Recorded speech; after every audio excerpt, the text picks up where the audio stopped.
नमस्कार शेतकरी बांधवांनो.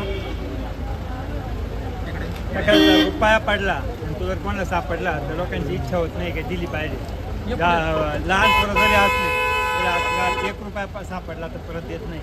पण एखाद्या लाख सव्वा लाख रुपयाची पावती सापडणं आणि ती परत शेतकऱ्यांना देणं याकरता फार मोठा जिगर लागतो, तो फार मोठा प्रामाणिकपणा लागतो. आणि तो फक्त शेतकऱ्याचा जिन्सच प्रामाणिकपणाचा आहे. ते आमचे बंधू आहे ज्ञानेश्वर शेळके, यांना कमीत कमी 1.25 लाख रुपयाची पावती होती, तिच्यावर नाव नव्हतं कुठलंही, सापडलेली होती. त्यांच्या मनात जर चोरी असती तर ते ती घेऊ शकत होते. पण त्यांना वाटलं की नाही, कुठल्या तरी शेतकऱ्याची आहे, कष्टाचे पैसे, म्हणून त्यांनी मला कॉन्टॅक्ट केला आणि आम्ही त्याचा व्हिडिओ करून सोशल मीडियावर टाकला. त्यातून यांच्या बंधूची जी पावती होती त्यांनी आम्हाला कॉन्टॅक्ट केला, शहानिशा झाली.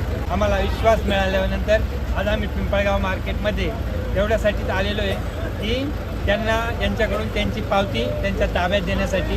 तर 31 ऑगस्टची पावती होती, 255 जाळ्यांची होती मला वाटतं, आणि 480 रुपये भाव होता. ही काय होती, 1.25 लाख रुपयाची पावती होती. तर ज्ञानेश्वर भाऊंनी एक सुंदर कौतुकास्पद काम केलेलं आहे. ते काळखोड्याचे आहेत ते, आणि हे येवला तालुक्यात कोणतं गाव, नागडेगाव, येवला तालुक्यातील नागडा गाव आहे. तर एक चांगलं काम ज्ञानेश्वर भाऊंनी केलेलं आहे. आणि आपणही असंच एक चांगलं काम करतो आहे की पंजाबमधील नुकसान झालेल्या शेतकऱ्यांसाठी आपण निधी जमवतोय. प्रत्येक शेतकऱ्यांनी 10, 20, 50, 100 रुपयापर्यंत आम्हाला मदत केली पाहिजे. तसा मी स्कॅनर दिलेला आहे यूट्यूबला आणि इंस्टाग्रामला. तर असंच प्रामाणिकपणे काम करा, देव बघतोय आणि त्याचं फळ तुम्हाला देतोय. कृष्ण भाऊ, आज आपले शेतकऱ्याची पावती हरवल्यानंतर त्याची जी परिस्थिती आहे ती 2 का 3 दिवस तो खूप वाट पाहत होता. आणि भाऊंचा आज खरंच आनंदाची गोष्ट आहे आणि अभिमान मानण्यासारखी गोष्ट आहे का एवढी पावती आज सापडल्यानंतर त्याच शेतकऱ्याला आज ती परत देत आहेत. सगळ्या शेतकरी वर्गाकडून त्यांचं अभिनंदन आहे. नक्कीच भगवंत कुठंतरी त्यांची या गोष्टीची लेख नोंदणी कुठंतरी होईल आणि नक्कीच या गोष्टीचं फळ त्यांना मिळेल. धन्यवाद. तुमचं काय म्हणणं आहे का? खूप खूप धन्यवाद सहकार्य केलं तुमच्या माध्यमातून.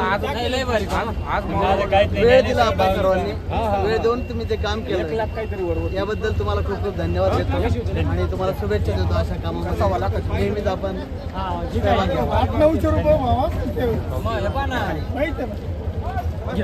500 रुपये भावाची 350 झाले. एवढी डेअरिंग सोपं नाही. लय भारी काम आवडलं आपल्याला, मस्त बरं का.